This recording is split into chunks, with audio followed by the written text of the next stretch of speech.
네, 시청자 여러분 안녕하십니까? 일요 포커스 진행의 신광합니다.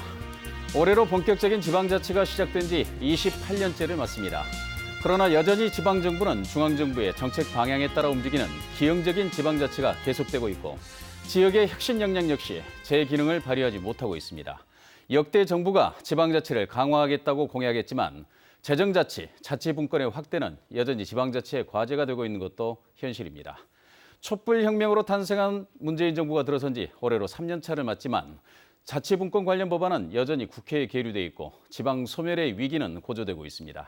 전국 시도지사협의회 등 이른바 4대 지방협의체가 자치분권 관련 법안의 국회 통과를 촉구하고 있지만 계류된 법안이 통과되더라도 지역에 큰 도움이 될지는 여전히 논란거리기도 합니다. 오늘 일요 포커스에서는 분권과 지방자치에 대해 집중 토론해보는 시간 마련했습니다.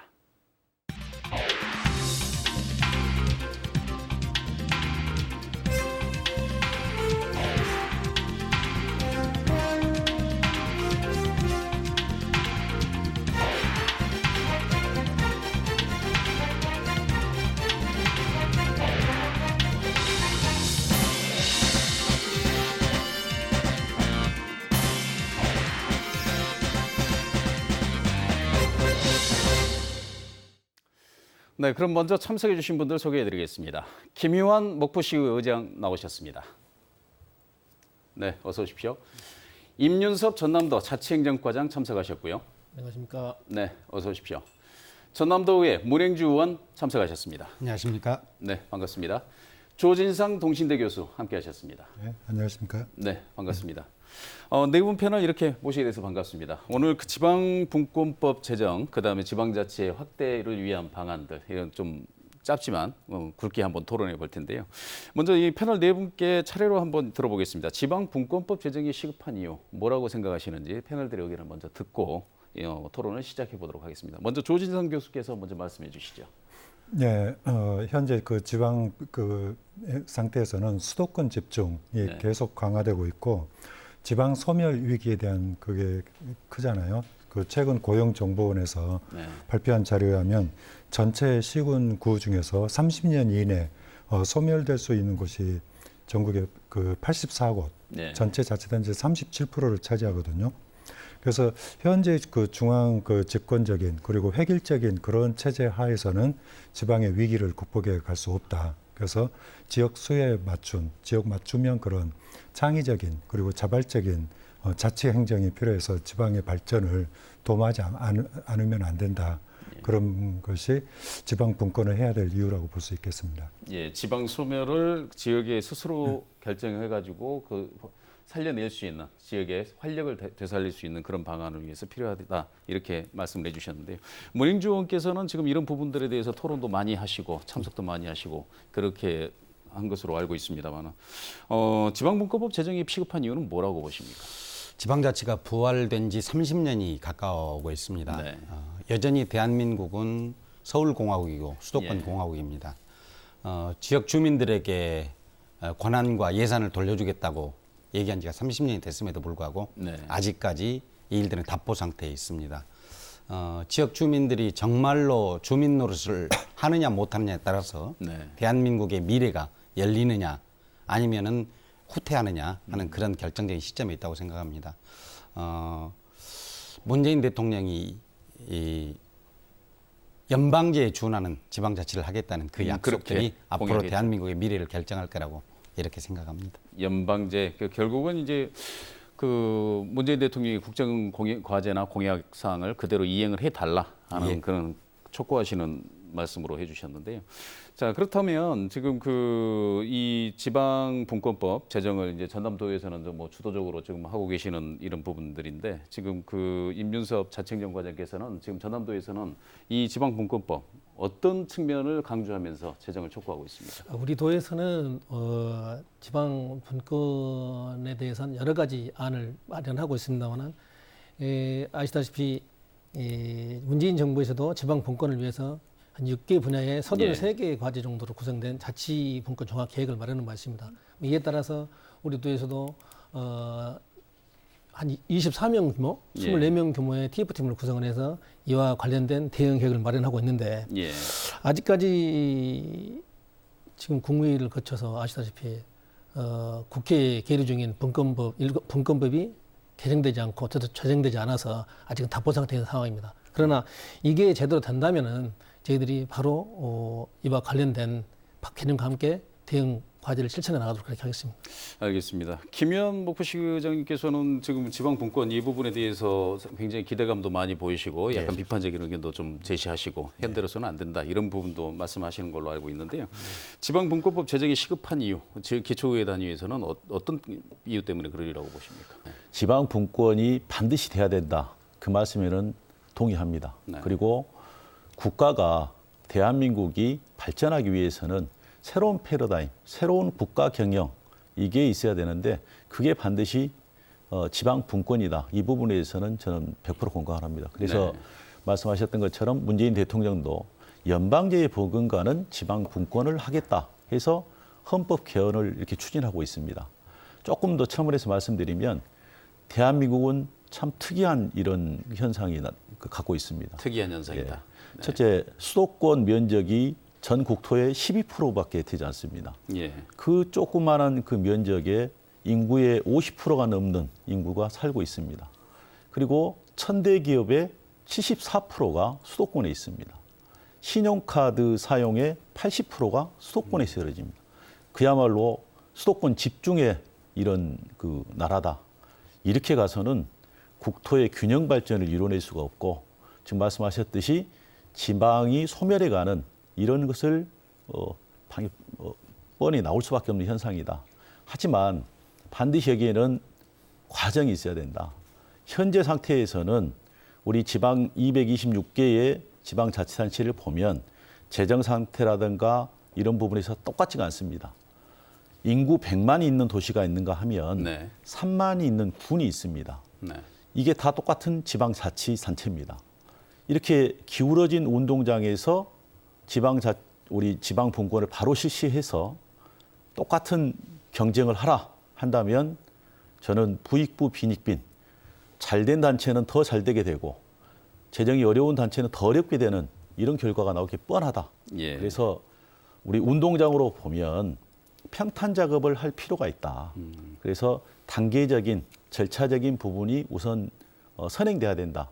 뭐 토론하면서 자연스럽게 나오겠습니다만은 제도적인 측면 또 어떤 과제적인 측면 여러 부분에서 선행돼야 될 부분이 우선적으로 된 이후에 법 시행 부분이 저는 실시돼야 된다 이렇게 생각합니다. 알겠습니다. 그 기울어진 운동장을 평탄하게 만드는 평탄 작업을 먼저 하고 시작을 해야 된다라고까지 얘기를 해주셨기 때문에 저희가 이 얘기를 좀 더 진전을 시켜봐서요. 전남도에서 지금 파악하시기로는 지방분권법에 명시된 지방분권의 이 내용들 구체적으로 어떤 부분들이 포함되어 있고 지금 어떻게 대응을 하고 있습니까? 예. 지금 문재인 정부 자치분권 종합계획에 보면은 네. 6대 전략 33개 과제라고 말씀드렸습니다만 예. 뭐 주민 주권 구현을 위한 조례 제정의 뭐 주민 직접 발안 제도라든지 또 예. 중앙 권한의 획기적인 지방 이양을 위한 광역단위 자치 경찰제 도입이라든지 네. 또 자치단체 자율성과 지방의회의 독립성을 보장하는 내용이라든지 네. 또 자치단체의 책임성 강화 이런 것들이 포함된 33개 과제가 있습니다. 예. 근데 이런 내용들이 금년 말까지 이런 내용들이 이행되기 위해서는 예. 총 23개 관련 법률이 개정이 돼야 됩니다. 그런데 예. 아직 그 19개 법률에서는 금년을 목표로 지금 개정 작업이 추진 중에 있는 걸로 알고 있으나 네. 아직까지는 그게 어떻게 될지 불투명한 상황입니다. 네. 그래서 그러나 이런 계획들이 어찌 보면은 지방 분권의 핵심이라고 할 수 있는 것은 그 재원 확보라고 생각합니다. 지방 제작. 그렇습니다. 예. 지방 재정이라고 생각합니다. 예. 그래서 그런 핵심이라고 할 수 있는 국세라든가 지방세의 구조 개선 그런 내용 또 지방에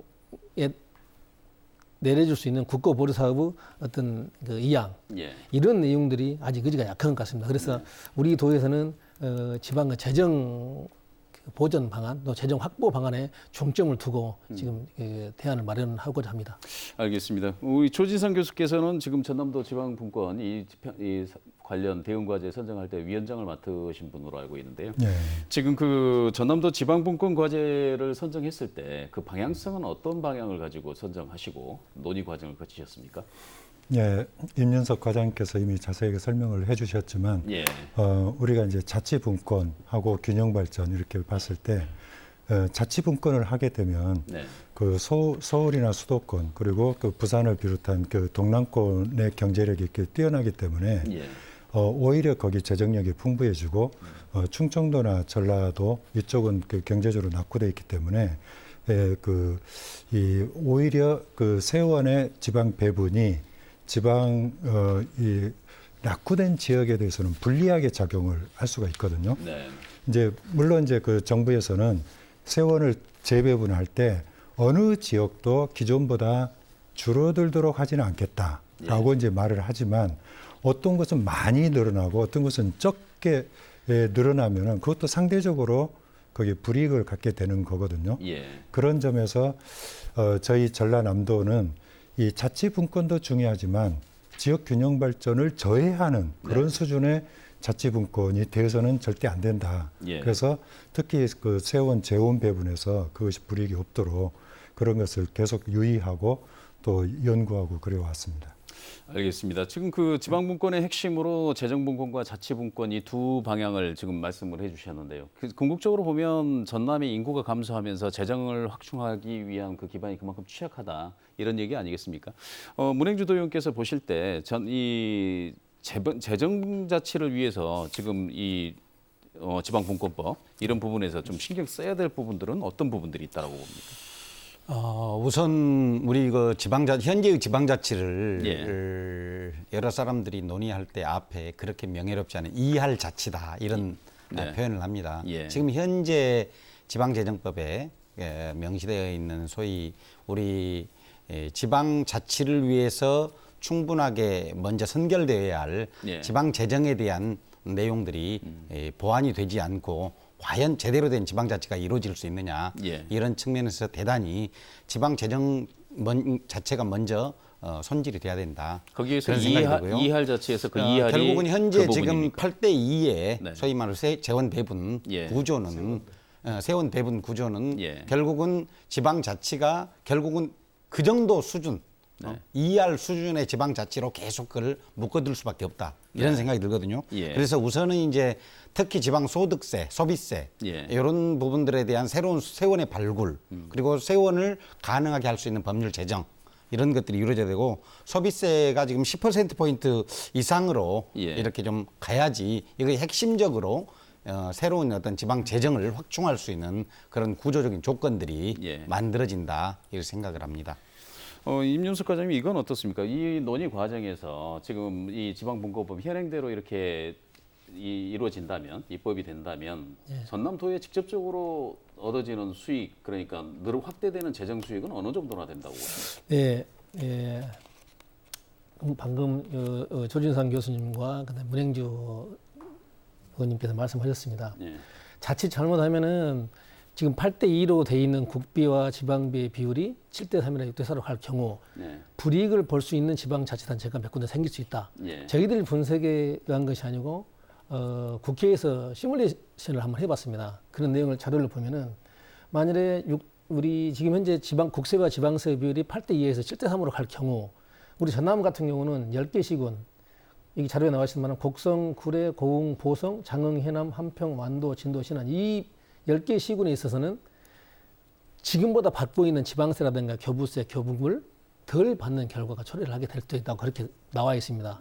그래서 저희들은 만일 이런 결과가 지금 현재 8대2로 돼 있는 걸 7대3으로 가긴 가되 이런 내용을 최소화할 수 있는 방향으로 갈 수 있도록 지속적인 방안을 제시할 겁니다. 두 번째, 우리 도가 이런 재정적인 어떤 불균형 차원에서 이야기할 것이 아니고 제대로 된 세수 확보를 제대로 한다면은 지방 소비세와 지방 소득세율을 상향시키는 게 가장 좋다고 생각합니다. 저희들이 분석한 바로는 우리 현재 97년도에 11%였습니다. 근데 그걸 21%로 올릴 경우에 2017년도 대비해 가지고 총 한 6,800억 원 정도의 세수 증대 효과가 나타나는 것으로 그렇게 분석이 됐고요. 그다음 소득세 세율하고 배분 방식을 계산했을 경우에는 한 9,081억 원 정도의 세수가 증대되는 효과를 갖고 있다라고 이렇게 분석이 됐는데 사실은 금년도에 지방 소비세는 15%로 올랐습니다. 네. 그래서 내년도에 21%에 올릴 수 있도록 확정이 된 상태고요. 그러나 지방 소득세 세율 인상 분야에서는 아직도 진행 중이다는 말씀을 드립니다. 네, 물론 이와는 별도로 우리 도에서는 우리 도한테 유리한 관광 자원이라든가 석유 화학 제품 정제 시설이라든가 또 사용 후 해결료 예. 이런 부분에 부과할 수 있는 지역 자원 시설세 이런 걸 신설할 경우에는 한 1,260억 원 정도의 세수 증대 효과를 나타내지 않을까 싶은 생각이 들어서 앞으로 지방 분권이 구체화될 때 그런 우리 과제 34개의 과제를 이행을 할 때 이런 부분까지 포함해서 어떻게 세금도 배분할 것인가 또는 가져올 것인가 이런 내용도 고려해서 업무를 추진하겠습니다. 알겠습니다. 그럼 작게는 한 7천억 원 정도, 많게는 1조 한 1,000억 원 정도의 이 세수 확대가 예상이 되는데 생각만큼 그렇게 크진 않다라고 하는 그런 생각이 듭니다. 이번에 최근에 그 농어민수당 관련 그 논란했을 때 저희가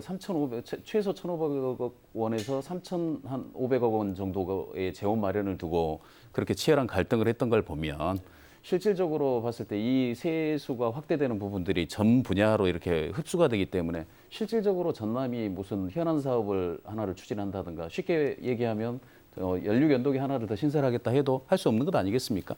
목포시의회 같은 경우도 보면은 지금 아까 말씀하신 임윤석 과장님 말씀하신 그 대상에서는 빠져 있습니다만은 농업의 기반이 없는 지역이기 때문에 그 도시화된 지역이기 때문에 상대적으로 이런 그 지방자치라든가 재정자치 이 부분에 대해서 굉장히 민감하게 반응할 수밖에 없고 예산이 늘어나지 않는 이유도 분명히 그런 부분들이 존재하지 않겠습니까? 예. 그러니까 이게 우리 전남 광역을 볼 때 하고 또 시군을 또 볼 때 하고 네. 국가적으로 볼 때하고 다 차이점이 있습니다. 근데 지금 우리 과장님 말씀하셨듯이 지금 소득세와 소비세 부분에 세율을 올려주라는 부분에 대해서는 다 거의 동의를 하는 것 같습니다. 네. 그런데 또 하나 이제 문제를 그 대안으로 제시하는 게 교부세. 지금 19.24%를 그 교부세 비율이 이제 19.24%인데 예. 교부세 비율을 조정을 하자. 최소한 이것을 인상을 하자. 지금 뭐 22%까지는 얘기를 한 것 같습니다. 근데 사실은 목포시 같은 경우는 그 교부세에 의존하는 비율이 상당히 높습니다. 네. 근데 뭐 우리가 농촌 지역도 그렇게 많지 않고 그래서 교부세에 그 의지하는 비율이 높은데 이 여기에 대한 비율을 높여줘야만 목포시 같은 경우는 특히 이제 농촌이나 어촌이나 이렇게 없는 우리 도시만 이렇게 특화된 이런 지역 같은 경우는 다른 데서 재원이 나올 수가 없거든요. 네. 이 교부세에만 오로지 그 의지하고 있는 이런 상황이어서 목포시 입장으로 봐서는 교부세율을 반드시 높여줘야 된다. 이런 생각이 저는 같습니다. 이건 역시 광역과 기초의 입장이 좀 차이가 있고 민감한 부분이긴 하지만 지방자치, 특히 재정자치 부분에서는 대폭적인 확대와 그다음에 지방 이양이 좀 필요하다 하는 부분에 대해서는 공감대가 형성이 되는데 가장 문제가 되는 부분이 산업적인 기반이 어떤 부분은 편차가 큰 전남 같은 경우에 인구는 감소하고 산업적 측면이 좀 부족한 전남과 같은 지역에서는 어떤 방식으로 지방재정 확충을 요구해야 된다고 보시는지 먼저 그 조진상 교수님께서 말씀해 주시죠. 예, 그 아까 임윤석 과장님께서 이제 그 세율이 특히 예. 지방 소비세가 당초 이제 11%에서 올해 15%, 내년에 21%까지 상승하면 뭐 6,800억이 는다, 어쩐다 이제 그런 말씀을 해주셨는데 세율이 늘었기 때문에 당연히 자치단체들은 세금들이 조금씩 늘거든요. 네. 이제 자치단체마다 많이 느는데 적게 느는데 이제 차이가 있지만 늘긴 느니까 그것이 그 좋은 거 아니냐라고 생각할 수도 있지만 네. 이제 말씀하신 것처럼 산업 기반이 굉장히 취약하기 때문에 예. 세율을 높이더라도 어떤 자치단체는 조금 어떤 자치단체는 많이 이렇게 이제 되거든요. 그래서 그런 부분들을 해소하기 위해서는 결과적으로 경제 기반, 산업 기반 네. 그런 것들이 커져야 되는데 그것이 말처럼 쉬운 건 아니잖아요. 예. 우리 전라남도 같으면 여러 분야에서 경제 지표가 전국 최하위 수준이거든요. 지표상으로. 예, 지표상으로 네. 네. 뭐 주택 노후율, 인구 감소율, 노령 인구 비율 또는 저기 지방 소멸 지수 이런 것들에서 전체적으로 또는 폐교라든지 또는 이 공폐가 이런 것들 지표도 다 전국 최하위 수준이고 네. 이 재정 자립도도 23.76%로 전국 꼴찌, 네. 재정 자주도도 65.56%로 전국 꼴찌. 또 1인당 자체 수입도 111만 원으로서 꼴찌.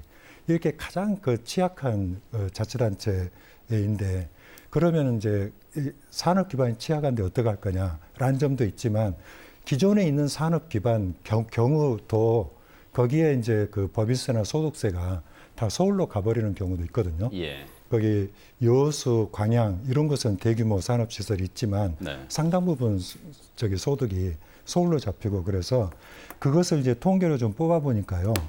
비수도권 전체에서 수도권으로 이동하는 소득 예. 전체 그것이 1년에 70조 내지 80조 정도 된다고 합니다. 전남에서 수도권으로 가는 꼭 전남이 네. 아니라 비수도권. 비수도권 수도권을 지역에서. 제외한 네. 전체에서 수도권으로 7, 80조가 소득이 넘어가는데 그중에 전남에서 넘어가는 것이 11조가량 됩니다. 예. 만약에 10% 거기 세금이 매겨진다면 1조가량이 원래는 이 전남의 소득이 잡혀야 되는데 현재의 그 국세법에 의해서 내국세법에 의해서 수도권으로 잡히는 그런 부분도 있기 때문에 그러면 그 소득 생산 지역을 기준으로 한 네. 그런 이 세금 배분도 일부 고려한다면 그런 전남 이런 것들이 보다 좀 유리하게 작용할 수가 있습니다. 그렇다면 이게 방금 말씀하신 소득의 역여 이전 얘기를 말씀하셨으니까 네. 이른바 본사, 주사무소의 기능 이전 이런 부분들은 전남도에서도 끊임없이 요구를 하고 유치를 하려고 하는 그런 부분들인데 이게 동시 작업으로 이루어져야 되는 이런 상황이라는 거죠. 법 개정 이전에요. 네. 일단은 우리 조진성 교수님께서 말씀하신 내용이 선행이 돼야 되고요. 네. 그와는 별도로 소비 세율의 인상뿐 아니고 예. 배분 방식의 개선도 돼야 한다고 봅니다. 배분 방식. 그렇습니다. 배분 방식이 지금 현재는 지방 소비세 같은 경우는 3단계로 구분이 됐습니다. 이를테면은 재정 조건이 어려운 지역, 그다음 지역, 그다음 지역에 3개로 분류가 됐는데 그 내용을 5개 단계로 나누는 겁니다. 예. 5개 단계로 나누다 보면은 우리가 열악한 우리 지역에, 우리 전남 지역에 훨씬 더 많은 인센티브가 있지 않은가 네. 그런 점을 접근하고 있습니다. 마찬가지 지방 소비세와 지방 소득세율은 그런 식으로 접근을 하고 있습니다. 그래서 저희들도 앞으로 우리 분권 과제가 이행이 되고 나면은 아마 그런 건의를 꾸준히 하고 있고 앞으로도 이걸 어떻게 되는지 추이를 봐가면서 대응하도록 하겠습니다. 알겠습니다. 그럼 단기적으로 그렇게 접근을 하시고 장기적으로는 이 배분 방식이라든가 비율에 그렇습니다. 대한 예. 이야기까지도 이 진행을 해보시겠다는 건데요. 지금 조금 전에 우리 조진상 교수님 말씀하신 역외 유출, 이 지역에서 할 수 있는 그런 부분들이 지금 각 지역마다 지금 일자리와 이 기업 유치 이게 테마지 않습니까? 그런데 이제 결국은 이런 부분들도 어떻게 보면 지방 분권이라든가 이 지방 재정에 민감한 문제이기 때문에 지방 자치 분권이 이루어진다면 지방자치단체의 자율성 뭐 이런 부분들도 훨씬 더 보증할 수 있기 때문에 좋은 방안이라고 생각하는데 김현우 장께서는 지방자치분권의 측면에서는 어떤 과제들이 좀 필요하다고 보십니까? 지방 재정에 부담을 주는 것을 또 하나 좀 꼽고 싶어서 저는 그렇습니다. 다시 재정 이야기를 네. 하시는군요. 네. 어떤 부분이냐면 네. 국가가 해야 될 일, 국가가 하면 지방 재정이 부담이 덜한다. 어떤 부분이냐면 복지 이런 부분들. 또 어떤 보훈과 관련된 이런 부분. 이거는 대한민국 국민이면 어디 지역에 사는 거 상관없이 똑같은 혜택을 줘야 됩니다. 근데 지역에 반드시 또 매칭을 하게 해요. 국비 있고 지방비 매칭을 하게 합니다. 목포시가 41%입니다. 2019년도에 복지 예산이 전체 예산을 100으로 한다면 예, 41%입니다. 100만 원이면 41만 원은 복지비로 나가는 거예요. 네. 이건 안 된다. 이거 이렇게 된 건 개선이 돼야 된다. 정도의 차이는 있지만 예. 목포시가 좀 부담이 큰 편이죠. 또 하나는 네. 보훈 관련 예산. 뭐 액수는 얼마 안 됩니다만 예. 이런 부분들은 국가가 책임져야 된다고 생각합니다. 뭐 그분이 목포에 사시든 수도권에 사시든 어디에 사시든 책임져야 된다. 또 한 가지는 지방에서 어떤 사업을 하려고 그러면 반드시 요즘은 매칭을 하게 돼 있습니다. 5대5 매칭이니 뭐 기준이 뭐 5대5 매칭인 것 같습니다. 예. 사업 예산이 없는 그 목포시 같은 경우는 어떤 사업을 하고자 해도 할 수가 없는 이런 상황으로 된 거예요. 그래서 우리 지방 분권 중에서도 이 어떤 보면 국가 사무 분장 부분입니다만은 이 부분도 명확히 해서 국가가 책임져야 될 부분에 대해서는 국가가 명확히 책임져라. 이거를 지방교회 매칭으로 같이 가고자 한다면 이건 지방에 굉장한 재정적인 부담이 될 수밖에 없다. 네. 이 말씀을 짚고 가고 싶습니다. 굉장히 중요한 의제이긴 한데요. 지금 전남도도 마찬가지 상황이어서 문행주 의원께서도 그런 부분들은 지적하시죠. 네. 아까 조진상 교수님이 말씀하셨던 네. 지방에서 생산하고 그 소득이 중앙으로 역진되는 이런 부작용들을 어떻게 해결할 것이냐. 네. 상당히 앞으로 지방 재정을 확충하는데 결정적인 어떤 과제라고 생각합니다. 예. 우선 우리 전라남도 같은 경우 여수의 국가산단에서 연간 생산하는 매출이 한 60조 이상 되는 거대한 산업단지를 갖고 있습니다. 그럼에도 불구하고 사실은 여기에 있는 우리나라의 그 거대한 화학 회사들이 네. 사실 주 사무소를 전부 다 서울에 두고 있습니다. 네.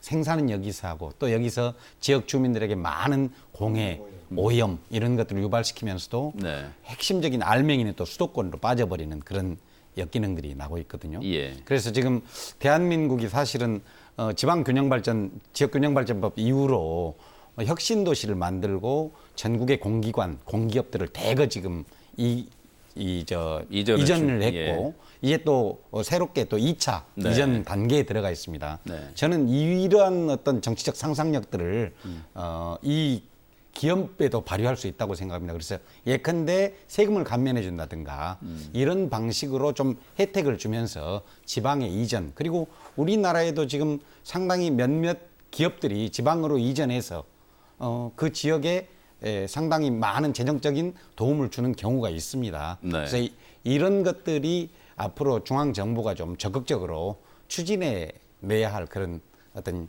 지방 균형 재정을 확보하는데 예. 중요한 어떤 과제가 아닐까 이렇게 생각합니다. 예, 말씀하시죠. 문제를 같이 거론해 주셔서 그러는데 저기 그 나주 혁신도시가 입주로 인해서 그 지방 재정이 대폭 확충된 건 사실이거든요. 네. 그런데 이제 그 한전 본사가 여기 와 있기 때문에 한전 매출액의 상당 부분이 법인세로 이제 그 귀속이 될 거로 예상을 했었는데 실제로 보니까 그 전액이 오지 않고 일부가 오더라고요. 예. 그거 이유는 이 한전 본사가 있지만 지역 본부가 있으니까 본부에서의 몫은 또 그 지역에 귀속이 된다고 하더라고요. 네. 그러면 같은 관점에서 봤을 때 여수, 광양, 뭐 여기 대불산단 이런 곳에 대기업이 와 있는데 대기업 공장이 와 있는데 뭐 본사가 서울에 있더라도 이 생산액의 어떤 일정 부분을 그 한전이 여러 군데 법인세를 내는 것처럼 여기도 그런 것을 같은 그 적용을 한다면 이 지방 국세의 그 지방 저기 배분이 훨씬 높아지지 않을까 생각해 봅니다. 그 부분은 전에 그 삼성전자의 세금 문제를 가지고 한번 네. 이 보도가 된 측면이 있었는데 그 국세법에 그런 규정이 있더라고요. 그 매출액 얼마 이상의 기업은 분사무소에 대한 그 소재지에다가 균형적으로 낼 수 있도록 한다라고 해서 우스갯소리로 삼성전자의 대리점이 있는 지역마다 다 이렇게 일정 부분 배분을 받는 것으로 그렇게 돼 있더라고요. 그래서 이 부분이 그 말씀하신 부분들이 모든 기업에도 좀 한번 적용되고 완화돼 가지고 이런 부분들이 그 지방 재정에 확충하는데 좀 도움이 될 수 있으면 지방에서 벌어들인 수익이 그 여기로 역진하는 현상을 좀 막아줬으면 좋겠다 하는 그런 바람을 좀 가져보겠습니다. 자, 그럼 재정 문제는 이 정도 하고요. 자치분권 측면에서 우리가 지방자치가 올해로 이제 시작된 이제 지방의회 기초의원 선거가 시작된 것이 지난 1991년이었으니까 올해로 28년을 맞습니다만은 그 지방자치분권적인 측면에서 봤을 때 많은 진전들이 있어 왔던 것만은 분명합니다. 민주적 시민의식을 향상시켰고 주민 참여가 그만큼 높아졌던 것은 분명한데 자, 그렇다면 지금 이제 지방분권법에 담겨 있어야 될 내용들 중에 앞으로도 자치분권이 더 최대한 확대돼야 될 부분들은 어떤 부분들인지 지금 먼저 이제 전남도가 정리한 안이 있으니까 한번 들어보고 이야기를 나눠보시겠습니다. 우리 전남도에서 이제 지방 분권법에 제정돼야 할 가장 주요 내용은 물론 주민 여러분들께서 참여제도도 확대하고 네. 주민자치회를 구성해가지고 주민자체 스스로 일을 또 스스로가 개발하고 결정하고 시행하는 데 대해서는 충분히 공감을 하고 그렇게 돼야 한다고 생각합니다. 네. 다만 이런 제도적인 뒷받침을 하기 위해서는 반드시 재정은 필요하다고 생각합니다. 재정 확충만이 가장 중요합니다. 아까 물론이죠. 모든 네. 게 제 이제 생각으로는 다 중요하다고 보는데 네. 그 중에서는 가장 필요한 게 재정 확충 방향이다. 그래서 앞으로 우리 도에서는 재정 분야에 어떤 내용이든 간에 모든 걸 재정과 관련해 가지고 우리 도민들이 부담이 되지 않는 정말로 제대로 실시될 수 있는 지방 분권 과제가 제대로 실시될 수 있다 하면은 재정이 우선이다. 그래서 재정에다가 우선적인 사항을 주고 알겠습니다. 추진하고자 합니다. 예, 김현 의장께 한번 여쭤보겠습니다. 지금 이제 자치분권 측면에서 모든 게 이제 재정하고 귀결되는 이런 부분들이 되다 보니까 예. 뭐 주민감사관제, 그다음에 주민참여예산 이런 부분들을 운영해 보시니까 예. 실질적으로 이렇게 지방 분권이 확대됨으로써 나타나는 긍정적인 효과 어떤 부분이 있다고 보셨습니까? 우리 지방 분권을 얘기하면서 지방자치의 핵심이 이제 주민 참여죠. 네. 지금도 이제 예산적으로 보면 주민 참여 예산 제도라는 것을 하고 있습니다만은 예. 각 동으로 봤을 때 뭐 한 3억 정도, 그러니까 아주 미비하다고 봅니다. 네. 그러면 지방자치 핵심은 어떤 일을 결정할 때, 어떤 일에 대한 또 수기가 깊이 있는 논의가 필요할 때, 또 예산을 어떻게 할 때, 이런 정책과 어떤 감사 또는 시행 이런 부분까지 다 주민들이 아주 적극적으로 참여해서 해보자 하는 거죠. 또 지방 분권을 하고자 하는 핵심도 중앙보다는 지방이 그 내용에 대해서 더 잘 알고 있지 않습니까? 네. 그러니까 이 부분은 뭐 어느 누구나 저는 다 동의할 것 같습니다. 주민들이 적극적으로 참여할 수 있는 공간을 마련해주고 또 주민이 또 감시할 수 있는 공간도 마련해드려야 되니까 거기 뭐 주민 소환제라든가 우리 지금 지방 분권법에 다 지금 명시가 돼 있습니다. 네. 뭐 돼서 그런 부분들은 깊이 있게 다 논의가 된 것 같습니다. 그래서 또 지방자치를 저희가 뭐 28년 동안 해오면서 나타났던 또 안 좋은 부분들 또 개선을 하자 하는 차원에서 여러 가지 대안들이 다 분권법에 저는 담아 있는 걸로 봅니다. 예. 그래서 지방 분권법이 하루빨리 좀 시행이 돼서 그야말로 우리 문행주 의원님께서 말씀하신 2할 자치가 아닌 뭐 최소한 5할 자치 이상으로는 좀 성장했으면 하는 바람입니다. 알겠습니다. 모든 게 재정으로 귀결되긴 합니다만 문행주 의원님, 지방자치분권 측면에서는 우리가 좀 더 생각해보고 어떤 부분들이 더 확대돼야 될 부분들이 좀 있다면 어떤 부분이겠습니까? 이번에 전라남도에서 대단히 중요한 쟁점이 하나 있었습니다. 예. 이른바 농어민 공익수당 문제입니다. 네. 이례적으로 주민들이 직접 조례 조례 청구도 발의를 있었고. 한 조례가 올라왔습니다. 예. 그 내용들이 여러 가지로 우리 전라남도가 낸 조례 그리고 또 다른 당이 낸 조례 네. 함께 이제 대안이 나왔습니다만은 네. 결국은 주민들이 결국은 법을 만드는데 직접 참여하고 또 자기가 낸 세금을 내가 직접 어디에 쓸 것인지 이런 것들을 결정하는 것 이것이 이제 지방자치의 본질이 결국은 주민자치다 이렇게 얘기할 수 있다고 봅니다.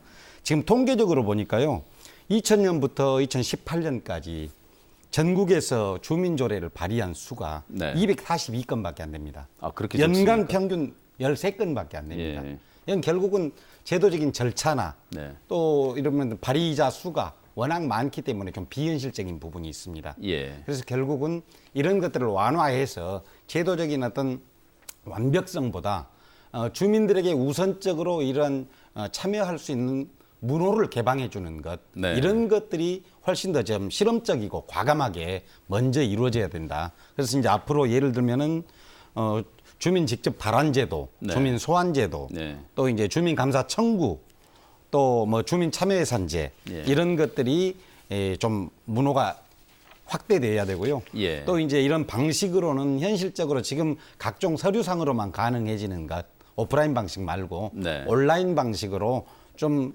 이렇게 연다든가 또는 주민들에서 좀 수를 좀 줄인다든가 실질적으로 기능을 할 수 그래서 있도록 많은 사람들이 자연스럽게 네. 조례 발의를 할 수 있고 주민 참여 예산 제도에 네. 참여할 수 있고 그런 길들을 열어줘야 된다 이렇게 생각합니다. 알겠습니다. 저희가 뭐 토론할 주제는 굉장히 많고 지방 분권이라고 하는 주제가 굉장히 방대한 측면이 좀 있지 않습니까? 그런데 이제 제한된 시간이 다 돼서 지금 패널 네 분들께서 지금 지방분권법 제정이 지금 지연되고 있습니다만 곧 제정될 걸로 보고 지방분권법이 전남에 미치는 영향이라든가 어떠한 긍정적인 영향으로 미쳤으면 좋겠다. 아니면 부족한 부분이 있다면 어떤 부분을 좀 보충했으면 좋겠다라는 것을 매진말로 하고 토론 마무리하도록 하겠습니다.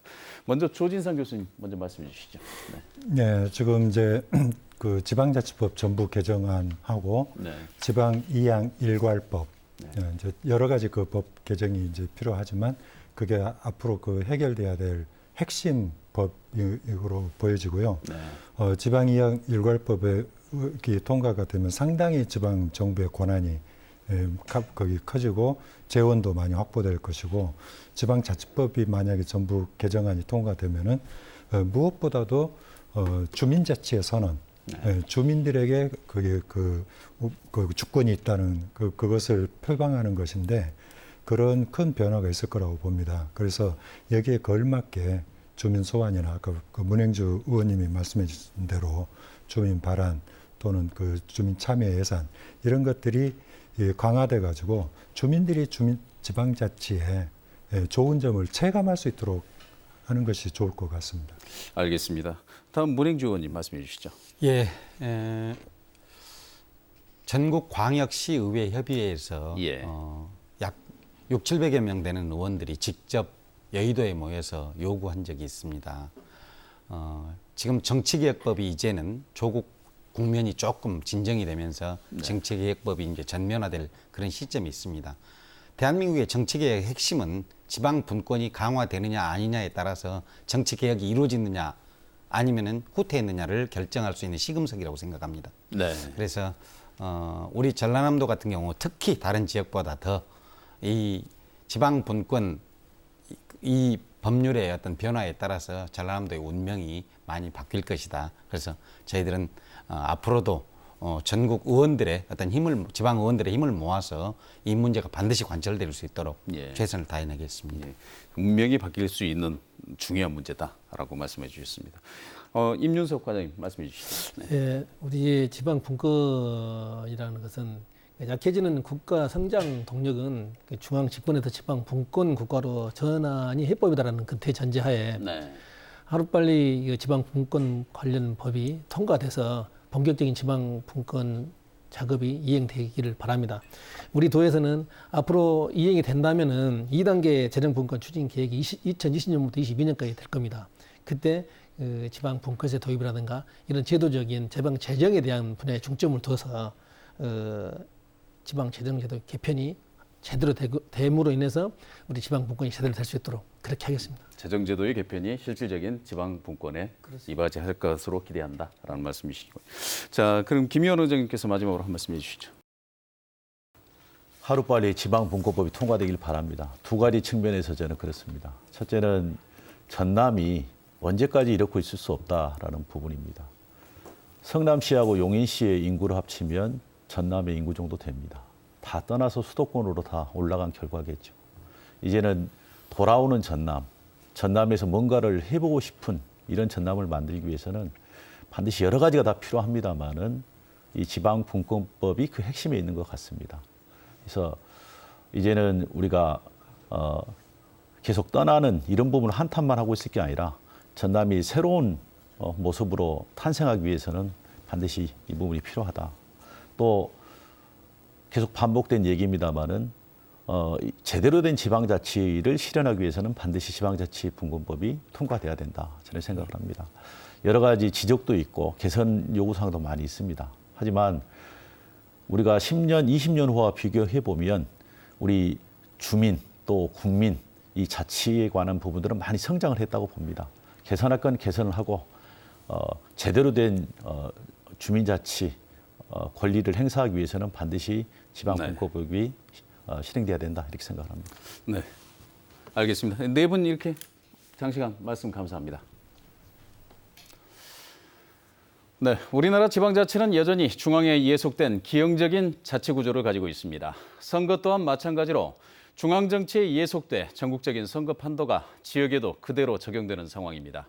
지난 28년간의 지방자치로 인해 지역경제가 급격히 발전했다거나 주민들의 자치행정 만족도가 높아졌다는 지역을 저는 지금까지는 들어본 적이 없습니다. 이 같은 현실, 이런 가운데 국회에 계류 중인 지방분권 관련 법의 통과는 지방재정과 자치분권에 대한 획기적인 대안 없이는 오히려 지방자치에 재앙이 될 수도 있다는 게 전문가들의 지적입니다. 진정한 풀뿌리 민주주의를 위해 또 지방자치가 지속 가능하기 위해 지역민들이 고민하고 나서야 할 때라는 점을 강조하면서 일요 포커스 오늘 순서 여기서 모두 마치겠습니다. 시청해주신 여러분 고맙습니다.